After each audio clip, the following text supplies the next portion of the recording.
Arm Capriato Aftermarket Weekly. Golly, I got Lauren Fix back with me again. Isn't that cool? Boy, Lauren, thank you for being here. Let's get Lauren's beautiful face up here. How you doing? I'm great. How are you? Always thrilled to chat with you, a Yeah, fellow car enthusiast and thank you. we live with cars every Yeah, day. yeah. Well, and the beauty of it is Lauren lives in not my hometown, but in our Close. area here in Mhm. Western New York.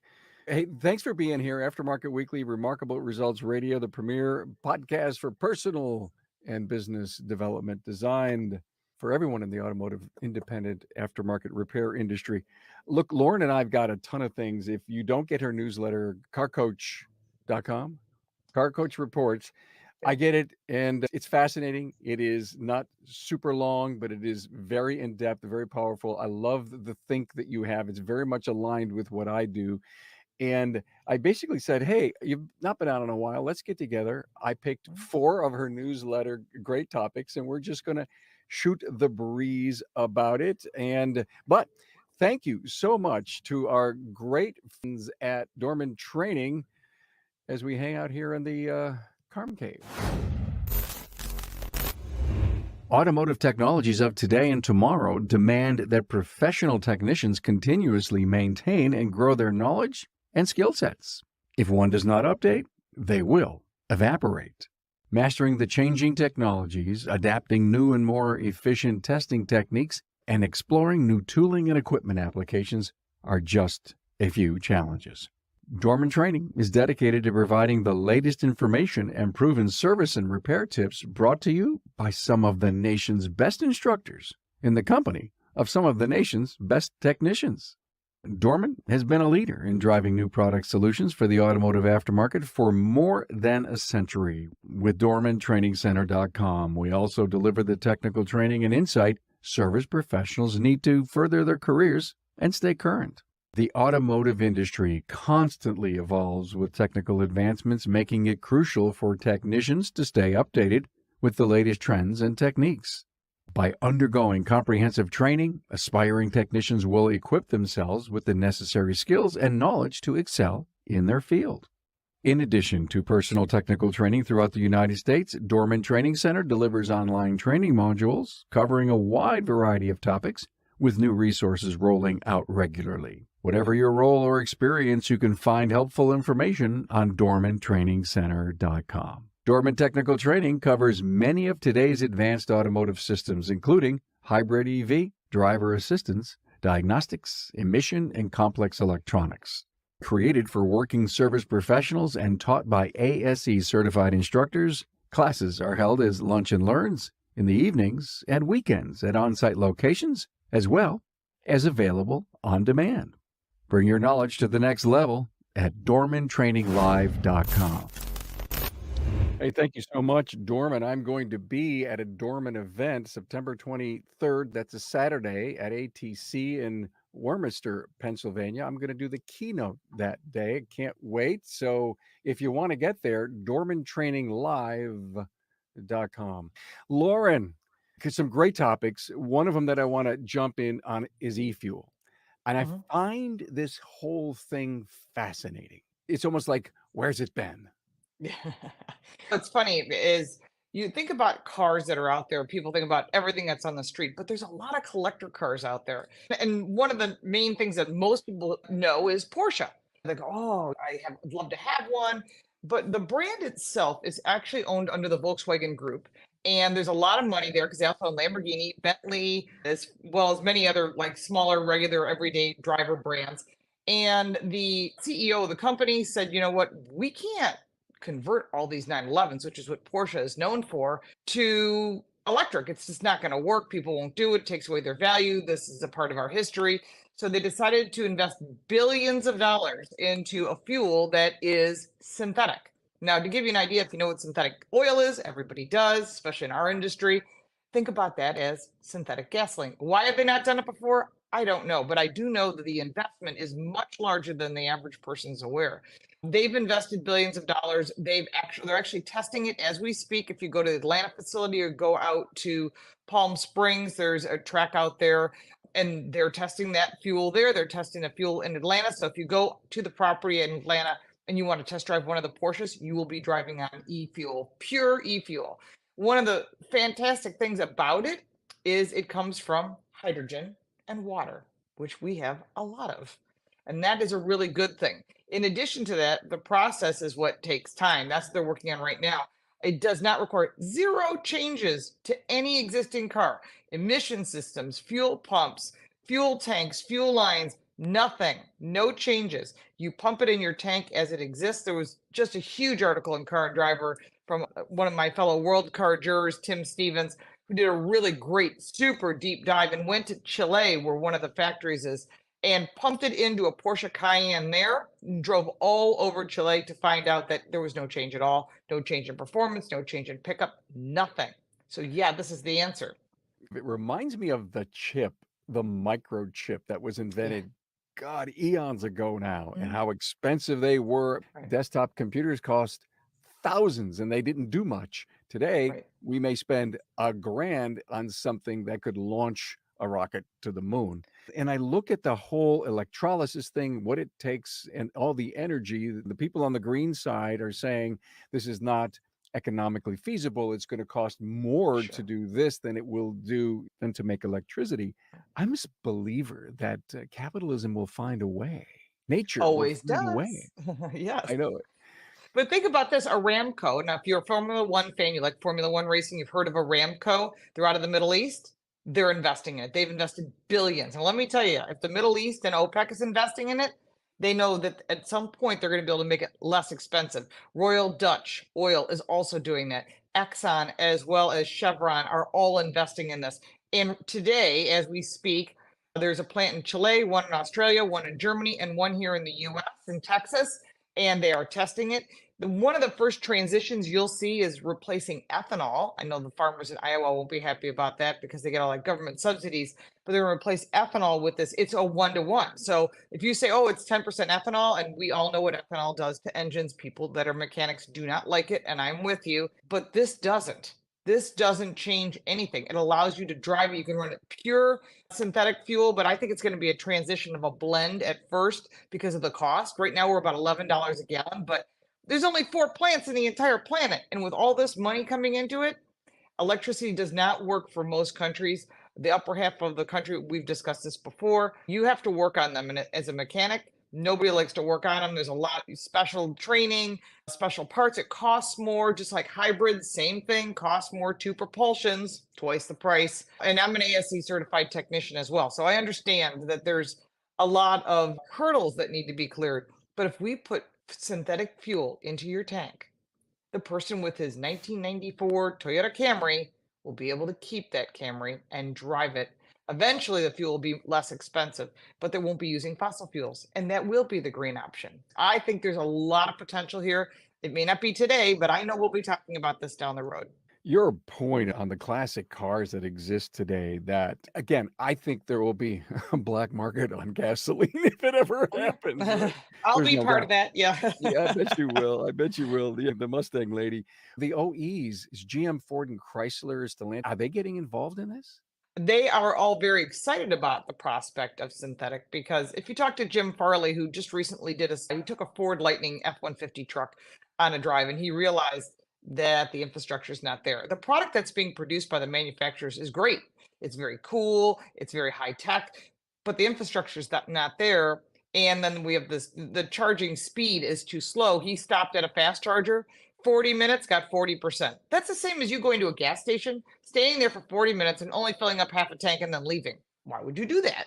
You know what I mean? You wouldn't. So people are impatient. And a perfect example of that is social media. They've made the world even less impatient. I think even the microwave did that to us. Our generation, we want quick responses. Can you give it to me in a nutshell, cut to the chase kind of thing? So making people sit around for hours to do nothing has not worked out to the advantage of electric vehicles. It doesn't make a difference what the price is. I think some people will buy it, but I think there should always be an option. You want electric vehicles? You should be able to buy one. No one should stop you, whether it be electric, hybrid, diesel, gas, combination thereof. That should be your choice. Capitalism is about letting the free market reign. In other words, let people buy what they want, and they will. And that is one of the things that the government doesn't understand. That is true. Hey, do you do a car coach report on your YouTube channel on the 150 Lightning? Did you drive it? I did. I've driven it 3 times, I believe, 3 or 4 times. The first time, this was not good. They told us I'm a part of the North American Car and Truck of the Year jury. So we decide the best car, truck, and SUV of the year. I'm also part of the World Car jury, which does the same. They have more categories. So we all got there to this event. It was special for NACTOY. That's what they call it. It's our acronym for the jurors. And oh yeah, it's got all this towing capacity. And so of course they filled up trucks with wine barrels and hay bales and but this is one thing they didn't tell us: the distance and range of charging. So we all wrote wonderful glowing articles about this. It was a very cool truck, all trim levels, really cool truck, price point, blah blah blah blah. But then we found out, because some of the jurors actually buy the vehicles, and I buy certain vehicles as well, then they realized this is a problem because 80 miles of range is not going to work. What are you going to do with that? If you're a landscaper, you're a plumber, you're an HVAC person, yeah, 80 miles, you're not working much. It's going to take you more time to charge than it is to work. This does not work. And so I think that's a big factor. But if you're looking for a pickup truck, maybe just going to the grocery store or going Costco, or maybe landscaping for your own home, that's totally fine. You'll be totally fine. All right. So when you're towing the work equipment or a heavy load, you're not going Yeah. far. No. All right. Mm. Let's go on to another topic. Electric vehicle mandates may be blocked. And you know what? I'm not surprised. I know there's a lot of initiatives going on. Yeah. Yeah. Congress is a lot of people. Obviously, it changes every 2 years, but the current people that are in have said this doesn't work. Maybe California, who runs the roost for 33 other states, to say, hey, which is not against the Constitution, actually. One state should never be able to mandate what another state does. That's what the Constitution says. However, California has this California Air Research Board, and they were mandating electric vehicles by 2035. People that live in California, and I was just there, I've been there like 3 times last month alone. I always look to see what cars are on the road. Most of them are gasoline powered, very few are electric. And the true numbers are only 18% of the vehicles on the road in California. 18% are electric, while the state's going to try and mandate that every new vehicle be electric. Congress has said no. I have people that live in Iowa and Oklahoma and Texas and fill in the blank. The other 49 states are saying this doesn't work for us. Now, I know Kathy Hochul in New York State, where you and I are, is going to follow suit with whatever California says, but many of the other states, it doesn't work. And so their congressmen, the people that their state elected, have said, we're going to put a stop to this mandate. It's currently a bill on the House floor. I'm monitoring it, as well as many other bills that are going to affect you on a regular basis. I've actually heard a lot of interesting support for it, because although the government can offer you $7,500 to buy it, and initially a bribe in my book, many companies have realized it doesn't apply to them. The car is to be built in the US, it has to have the battery in the US. So that applies to 18 vehicles that can pass it through on a lease. The rest of them aren't getting anything. So every brand is pushing with their lobbyists in DC to try and get some sort of something that they can pass on to consumers. Some are getting nothing. Some are getting $3,750. And people are getting mad because they're like, wait a minute. So you're taking my tax dollars and you're giving it to someone who's going to buy an, on average, not the lowest price, on average, a $66,000 car. Well, I'm not getting any of that. You're not getting any of that. And people are getting mad. Now, yes, the lowest price electric vehicle is going to come in around $35,000. It could be a Tesla. It could be like a Kona EV or something like that. But it doesn't work for everyone. And so why are we all paying for that? And just to give you an idea, because people go, oh, it's the right thing to do. Cell phone towers, when they came out, Verizon put up towers, AT&T put up towers, T-Mobile did, and then they made an agreement to work together, much like gas stations. It wasn't paid for by the federal government. So why is your tax dollars, anytime there's something given away, it's your tax dollars that you pay on everything, whether it be land or the bottle of water you buy, all of that is your tax dollars, and it's being given away to people who can afford the $66,000 car. Yeah, in one of your articles called "Here's the Best News This Year: Used Car Prices Are Down," you say average new car prices are $48,808. I just find that to be huge, with Crazy. living paycheck to paycheck, with the additional costs that we're having to bear because of these crazy times that we're in. I can't believe the government would be telling us what to do, and that the OEs would sit back and say, ooh, gravy train. I've got an answer for that. I spend a lot of time with a lot of executives. I've sat with the CEOs of every company. I won't mention any specific brands, but pretty much every company. And I ask, you just sitting there having a glass of wine, just having dinner. It's a great time to get real answers. And I Yeah. typically get placed next to a CEO. So I've talked to many of them and I've said, I feel bad for you guys because if you don't comply with the federal government, they're going to fine you billions of dollars. Yes, billions if you don't comply and make electric vehicles, which they take a loss on every single vehicle. Not even Tesla makes a profit. Every single manufacturer takes a loss on these products. So they're not going to make unlimited supply. They're going to make a very small supply to comply, the minimal that they can get away with to comply. Unfortunately, if you have millions of dollars of losses or billions of dollars in fines, it's a business decision and they're responsible to their shareholders. And the shareholders are mad that the companies aren't making money. And the domestics, I would say, are probably doing the worst of the three, which is sad. Ford, Jim Farley, who's the president, is being pushed by Bill Ford, who is a huge greenie. He's all about electric. That's what he's always wanted. Jim Farley's doing his job. He has to do his job or he won't have a job. Stellantis is now owned by a company out of France. It was FCA. So they're pushing along with the Green Initiative because they signed the Paris Climate Agreement. They're going to go all EV by the end of the year. And personally, I purchased a Dodge Demon, the 170, the one that's going to have 1,000 horsepower. And I'm hoping to get it because if the UAW comes in and they strike, they're going to be in big trouble because they're already in a financial negative position. And General Motors, Mary Barra has said, all in, all EV. I've seen a lot of their product. It's beautiful. The new Cadillac's spectacular. I even like the Bolt if you want something that's reasonably priced.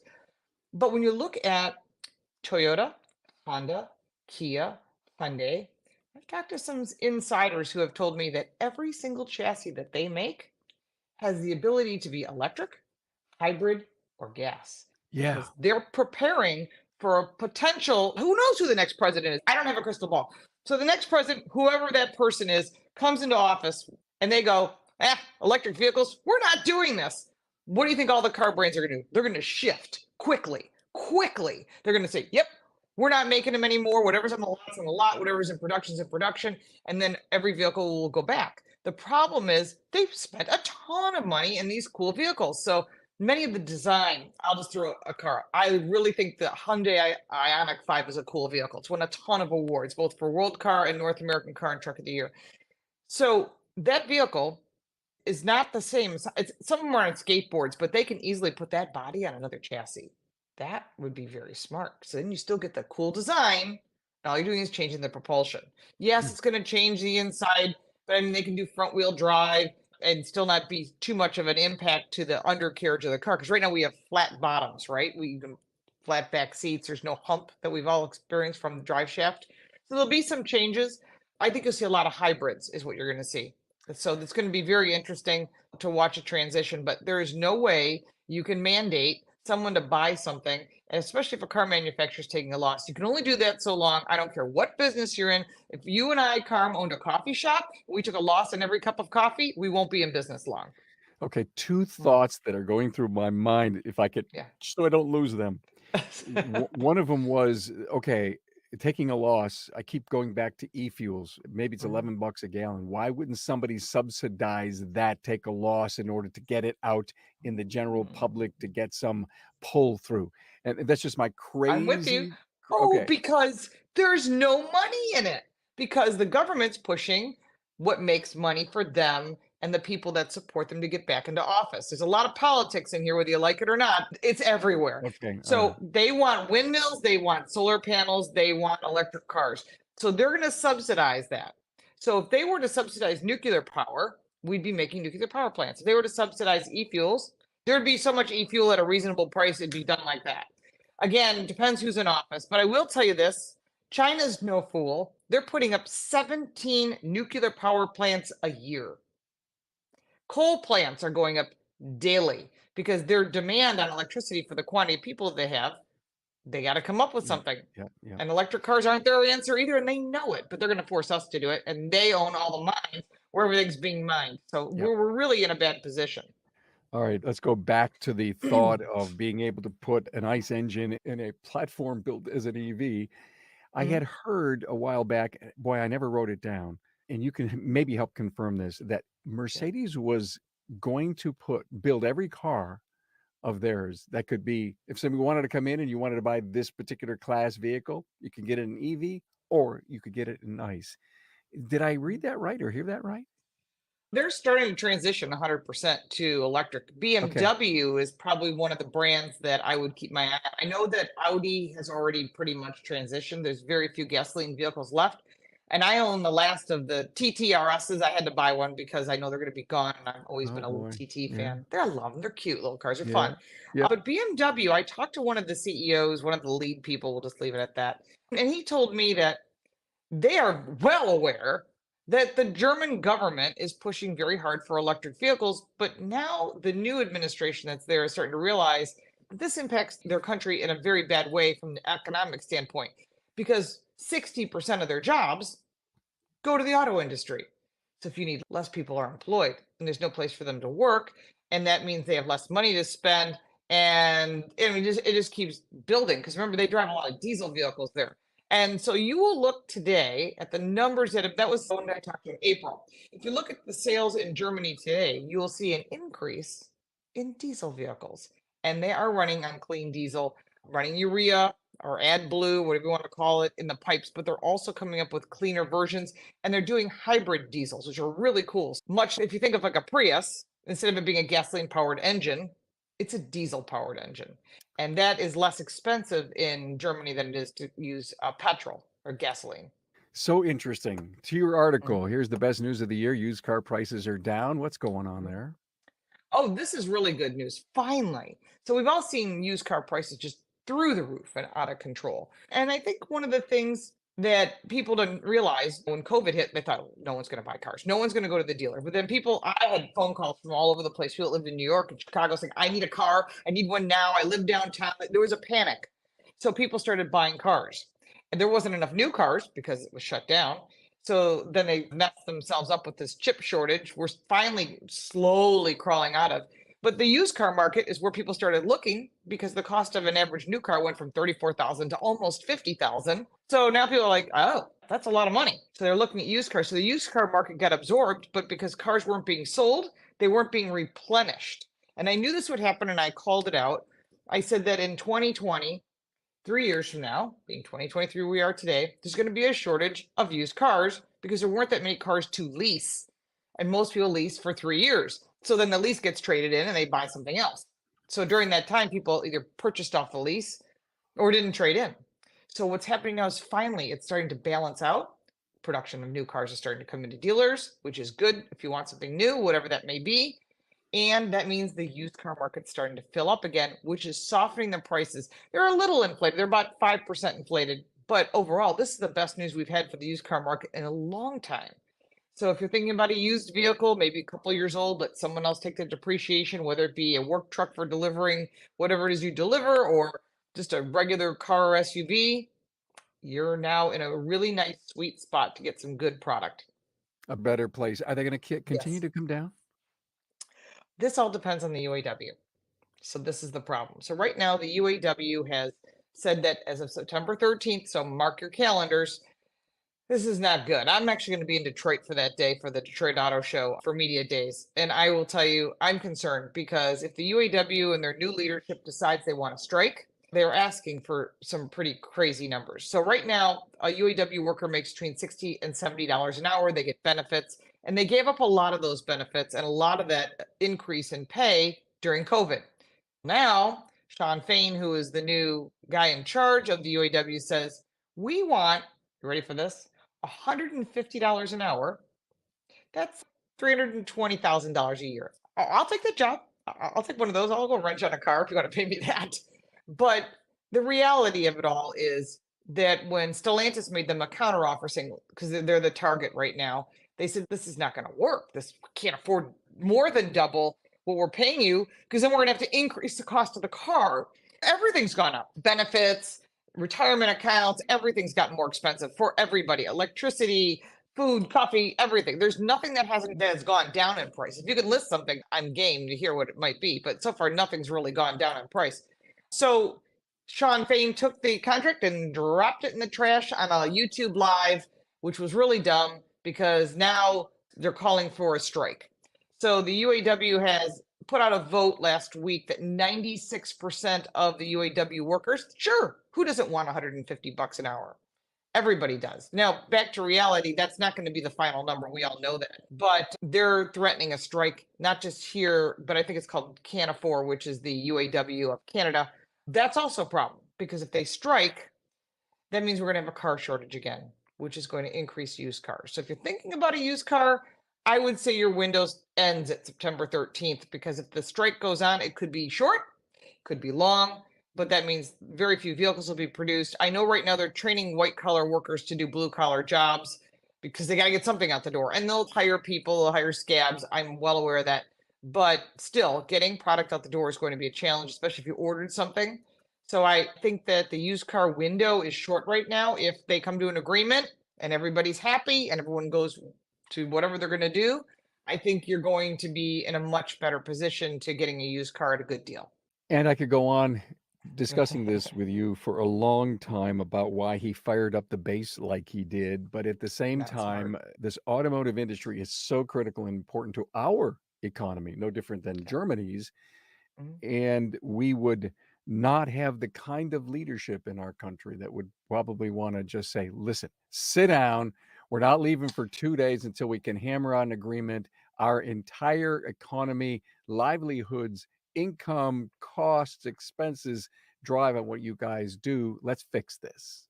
I don't think that's going to happen. 60% of the Dow Jones, 60% is impacted by the auto industry. Now, people don't realize that, but think about all the parts you use, the software, the car companies, the tires, everything. So you think about that impact is huge. If they go on strike, you think we're heading a recession right now? I mean, I have a degree in economics as well. I've got a lot of strange background, but my economics degree 101, this is a recession. This is inflation, and we are in it. And those of us that live this every day know it. The government can say whatever they want to say, but they are not helping the UAW. They are not helping you and I. And as things get more and more expensive, it is not going to help. And if we go on strike, we got some serious problems. We're going to have a lot of people. They're going to be striking, and that's terrible because they're not working, which means they're not spending money because they don't have money to spend. This is a problem. Yes, they'll get checks, but they won't be the full amount. So this is a concern. Yeah, the trickle up or down theory with the tier one suppliers and then their suppliers and then on and on. It's a cascading issue. And It's bad. let's hope somebody comes to their senses and Try. and we get by this. Oh my God. Thanks for the inspiration, yet maybe it's not perfectly beautiful sunny news, but that was good to Sorry. have. Buy a Your used car now if you want one. That's my best That's the advice. advice. It's great advice. Thank you for that. Final article: Why the EPA's automobile emissions guidelines won't work. Oh, You got they're an demanding. opinion on this? Yes. It's not just me. It's amazing. Amazing. I'm so excited that I'm starting to see lawmakers wake up to saying, yeah, this isn't going to work. Consumers waking up to, this isn't going to work. I'm blown away. Not that how long have I been saying this, Carm? We've been having Yeah. this conversation for years. Yeah. I've been saying this since the EV1 came out. That'll tell you I'm older. Hey, listen, experience is something you can't buy. I knew that it works for some people. It does not work for everyone. And my big concern is that consumers buy something and they're sorry. We'll just say I know a lot of people that have purchased Teslas over the years. They were very disappointed. I have one friend who calls himself a recovering electric car enthusiast because it doesn't work. And when you mandate anything, I don't care, it doesn't have to be electric cars, you mandate fill in the blank, whatever it is. You can't mandate this. This is America. This is not North Korea. People don't comply. People want what works for them. They want what they want to pay for. Buying something that they don't want or forcing them to go to a form of transportation that doesn't work, the infrastructure is not there. The electric companies, utility companies have told them that. They don't want to hear it. You've got Gretchen Whitmer, who's not a genius, and I'm being really kind in saying that. You can fill in the blank of whatever word you would like to use. She does not understand. She doesn't understand automotive. She was the governor of a state that lives on automotive, but she doesn't get it. So those of us that know what's going on, especially in this industry, realize that this is not the truth. Not many people want to speak up and say it. I'm going to say it. And the reason is No, I'm not getting paid by big oil. No, I'm not getting paid by a car company. That's for sure, because they want me to drink the Kool-Aid. I refuse to. I've always been one as an independent analyst to tell the truth.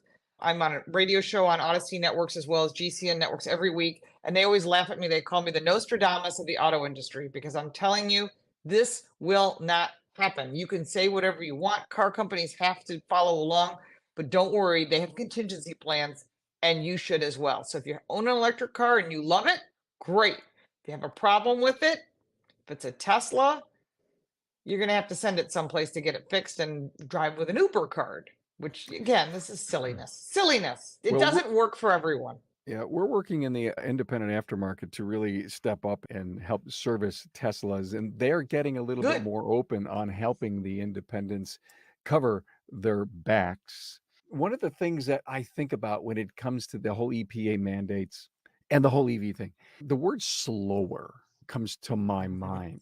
Charging. That Yeah. not necessarily charging, but we're too fast, even 2035. And there's some predictions out to 2050. Maybe 2050 is a nice number to have so that we can slowly get where we need to go. So the alternatives start coming in and that there's more intelligence on the kind of EPA emissions. But to all of a sudden say, when there's only 18% in California EV cars, and that by 2030, they want to say you can't sell an ICE engine in California. It's never going to happen. That's a Newsom will be out of office anyhow. it's a 7.5 on the Richter. It's Yeah. too big. It's huge. It would cause damage, Yeah. economic Absolutely. damage. Absolutely. You are 100% correct. And think about this. That's only California. The entire country, you take the full United States, 6% of the cars on the road, 6% are electric. But you wouldn't know that if you listen to any mainstream news outlet. They're saying everybody's buying them. Not true. Yeah. Just look at the roads, whatever highway you drive on every day, whatever road you drive on every day, just be aware of the cars that you pass. And you'll start seeing a lot of hybrids lately, and that's suddenly becoming very popular. And I do like the new Prius, and I do some of the new hybrid technology, and I think it's a great solution for many people who are all about fuel economy. But to me, not a chance. I have a friend who just bought an electric Ferrari. I'm like, no way, no way. Can you imagine Sure, putting it's fast, but no. Can you imagine putting e-fuel in the Prius? Wouldn't that be You cool? could do that. That could actually be cool, because then Wouldn't you'd be it? super green, I'd right? be You'd be. zero emissions. Yeah. But they don't So want to like hear that because there's no money in it. So unless someone like John Kerry or Elon Musk invest in it, it's going to be private companies investing in it. It's going to hit the marketplace. It's going to be a slow growth, much like you said about microchips, much like cell phones. There'll always be one leader in it. It probably won't be Porsche. It's probably going to be a big company like Exxon here in the US. You'll see Aramco around Europe and China. But hey, China is very much looking into this because this could be an answer for them too. Yeah, sure could be. I was enlightened. Thank you for being here and Thank you. giving us your take and wisdom on so many great topics, as you are so ingrained and immersed into the car Deep industry. dive. Yeah. Deep dive. The Car Coach Reports. Please go to the YouTube channel. You want to see a right test drive on probably one of your favoriteest vehicles. You've probably test drived it. I have. I've driven a lot of cool vehicles. I have a Mercedes-Benz G-Wagon AMG in my driveway. Not my kind of vehicle. I understand people like it. I just turned in a BMW XM, which is a hybrid, and I just purchased a Bronco Raptor R because I want power. I want gasoline power. I want to melt dinosaurs. I've never heard that. That is great. Oh, you're my kidding. God. That's one of my favorite lines. Melt dinosaurs. I love it. Lauren Fix, thank you so much for being here. Thank you. I appreciate it.